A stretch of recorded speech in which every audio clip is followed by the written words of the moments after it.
एक टीम जो हमेशा स्ट्रगल करती थी, हर साल नए स्टार्स, नई होप्स, लेकिन वही पुराना result, disappointment. Punjab Kings IPL की वो फ्रेंचाइजी जो कभी अपने टैलेंट का पूरा पोटेंशियल देख ही नहीं पाई। कभी बैटिंग स्ट्रांग होती थी तो बॉलिंग एक्सपोज हो जाती थी, कभी कैप्टेंसी अंडर प्रेशर थी तो कभी टीम सिलेक्शन पर सवाल उठते थे। हर साल फैंस की एक्साइटमेंट तो बहुत होती थी, लेकिन सीजन के एंड तक वही लाइन आ जाती थी, बेटर लक नेक्स्ट टाइम।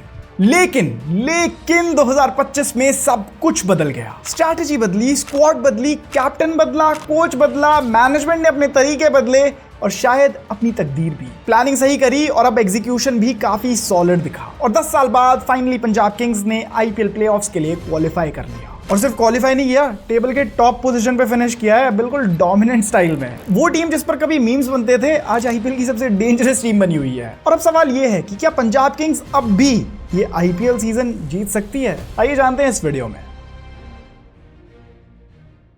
देखो, 2008 से 2024 तक पंजाब किंग्स हर सीजन खेली तो सही, लेकिन प्लेऑफ्स के लिए सिर्फ 2 बार क्वालिफाई करी। 2008 में सेमीफाइनल्स और 2014 में फाइनल्स, जहां केकेआर से मिली हार। उसके बाद 2015 से 2024 तक टीम एक भी बार प्लेऑफ्स के लिए क्वालिफाई नहीं करी और हर बार लीग स्टेज से ही बाहर हो गई। कभी नेट रन रेट, कभी क्लोज मैचेस, प्लेऑफ्स मानो हमेशा 2 कदम दूर ही दिखे। इसके पीछे एक बड़ा रीजन था टीम के कोच और टीम के कैप्टन का बार बार बदले जाना। 17 सीजन्स में पंजाब किंग्स ने 26 कैप्टन्स बदल दिए, जो कि आईपीएल का अपने आप भी एक बड़ा अजीब सा रिकॉर्ड है। हर नए कैप्टन और कोच के साथ एक नया प्लान आया, एक नई स्ट्रैटेजी आई, लेकिन एग्जीक्यूशन बिल्कुल वीक रहा। लेकिन 2025 में ये सब कुछ पूरी तरह से बदल गया है। 18 सितंबर 2024 को पंजाब किंग्स ने एक बोल्ड डिसीजन लिया। उन्होंने रिकी पॉन्टिंग को अपना नया हेड कोच अपॉइंट किया। पॉन्टिंग जिन्होंने 2019, 2020 और 2021 में दिल्ली कैपिटल्स को 3 कॉन्सेक्यूटिव प्लेऑफ्स तक पहुंचाया था और एक फाइनल्स तक भी पहुंचा दिया था। अब वो पंजाब किंग्स में आ गए थे पंजाब किंग्स को सही तरीके सिखाने के लिए। उनका मिशन सिंपल था, एक विनिंग कल्चर स्टैब्लिश करना और टीम को एक नए डायरेक्शन में ले जाना। एंड इसके लिए उन्होंने मैनेजमेंट के साथ मेगा ऑक्शंस के लिए अच्छी तैयारी करनी भी शुरू करी। लेकिन फिर सबसे शॉकिंग डिसीजन तब आया जब पंजाब किंग्स ने सिर्फ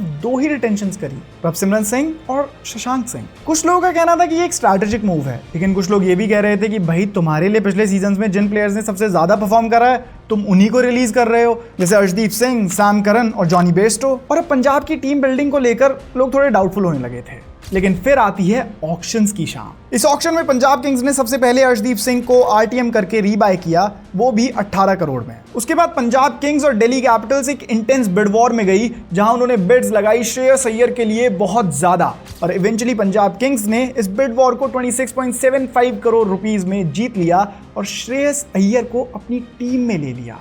वही श्रेयस अय्यर जो पिछले सीजन में केकेआर के कैप्टन रहते हुए केकेआर को चैंपियन बनाकर आ रहे थे। और श्रेयस अय्यर रिकी पॉन्टिंग की बड़ी प्रेफरेंस थे, क्योंकि श्रेयस अय्यर के साथ रिकी पॉन्टिंग ने दिल्ली कैपिटल्स के टाइम में अच्छा टाइम बिताया हुआ था और वो जानते थे कि श्रेयस में कितना ज्यादा पोटेंशियल है। ऑक्शंस में पंजाब किंग्स ने कोशिश करी कि वो सिर्फ बड़े नाम और एक्सपेंसिव परचेजेस की तरफ ना जाएं, बल्कि एक बैलेंस स्क्वाड बनाएं। ओवरसीज पिक्स में Marcus Stoinis, Glenn Maxwell, Josh Inglis, Marco Jansen, Lockie Ferguson और जेवियर बार्टफेल जैसे प्लेयर्स को टीम में जोड़ा गया। इवन कुछ ऐसे अनकैप्ड प्लेयर्स को भी जोड़ा गया जो दिल्ली प्रीमियर लीग में परफॉर्म कर आ रहे थे, जैसे प्रियांश आर्या, जिनको पंजाब किंग्स ने 3.8 करोड़ में लिया और उन्होंने अपने डेब्यू सीजन में ही 39 बॉल्स में सेंचुरी लगाकर सबको इंप्रेस कर दिया है। प्रियांश के अलावा सूर्यांश शेट्गे, कुलदीप सेन, विजय कुमार व्याशक और यश ठाकुर जैसे प्रोमिनेंट बॉलर्स को टीम में शामिल करा गया। अच्छा, वैसे सीजन शुरू होने से पहले इस टीम के मेंबर शशांक सिंह एक पॉडकास्ट में गए थे और जब उस पॉडकास्ट में शशांक सिंह से पूछा गया कि आपको क्या लगता है कि इस सीजन की टॉप 2 टीम्स कौन सी होंगी, वो क्वालिफायर्स में जो टीम्स जाएंगी वो कौन सी होंगी,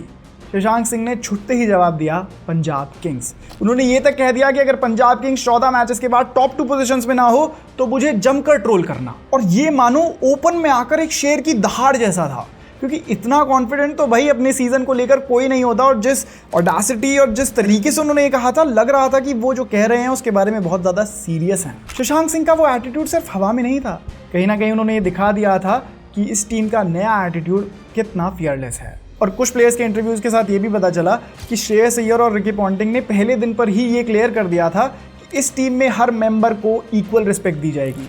मतलब टीम का जो सबसे सीनियर प्लेयर होगा उसको भी, और जो टीम के लिए सिर्फ बस चलाता होगा उसको भी, सबको सेम ट्रीटमेंट दिया जाएगा। और इसी ट्रीटमेंट की वजह से मानो टीम का हर प्लेयर ही खुद को टीम से बहुत ज़्यादा अटैच्ड फील करने लगा और इसीलिए वो टीम के लिए आउट ऑफ द ब्लू जाकर भी बहुत तगड़ी परफॉर्मेंसेस देने लगे। इस सीजन में पंजाब का जो टॉप ऑर्डर था उसने ऑलमोस्ट हर मैच में ही पंजाब को एक्सप्लोसिव स्टार्ट दी।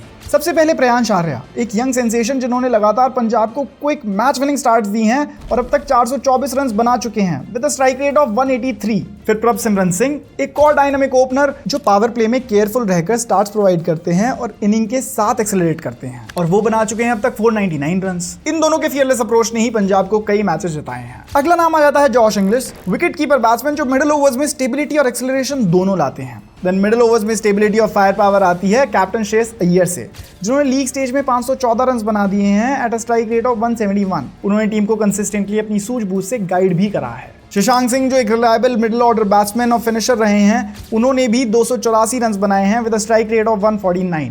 अगले हैं निहाल वडेरा, यंग टैलेंट जो मिडिल ओवर्स में स्टेबिलिटी प्रोवाइड करते हैं और एफर्टलेसली शॉट्स घुमाते हैं।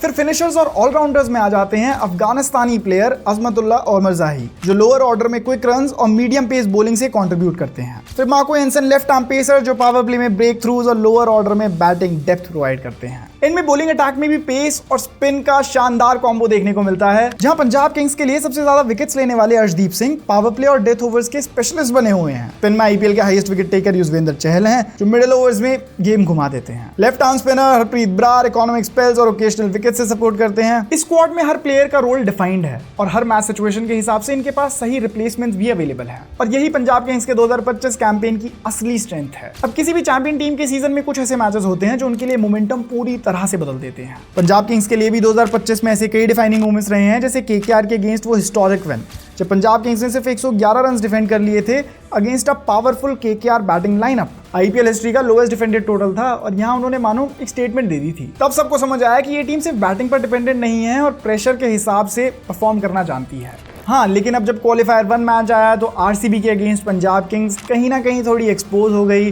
और कहीं ना कहीं इनका जो ये फ्रेश टैलेंट था ये कहीं ना कहीं थोड़ा इनएक्सपीरियंस दिखा। लेकिन मैं फिर भी बहुत ज़्यादा होपफुल हूँ कि अगले मैच में पंजाब किंग्स जीत कर वापस फाइनल्स का सफर तय कर लेगी और फाइनल्स में फिर आरसीबी और पंजाब के बीच में क्या होगा ये देखने में मजा आएगा। मैं ऑनेस्टली विश करता हूँ कि पंजाब किंग्स ही वो टीम हो जो इवेंचुअली फाइनल्स में जाए, क्योंकि ये दोनों ही टीम्स आरसीबी और पंजाब ऐसी टीम्स हैं जो अब तक आईपीएल नहीं जीती हैं, और ऐसी दो टीम्स के बीच कॉन्टेस्ट देखने में मुझे लगता है सबसे ज़्यादा मजा आएगा और फिर तो व्यूअरशिप के भी रिकॉर्ड्स टूट जाएंगे। तो दोस्तों, आपको क्या लगता है कि क्या पंजाब किंग्स इस सीजन में वो ट्रॉफी उठा पाएगी? और अगर आप आरसीबी फैन बॉय तो यार ये भी कमेंट्स में बताते जाओ और अपना आईपीएल फाइनल का प्रेडिक्शन मुझे कमेंट्स में लिख दो।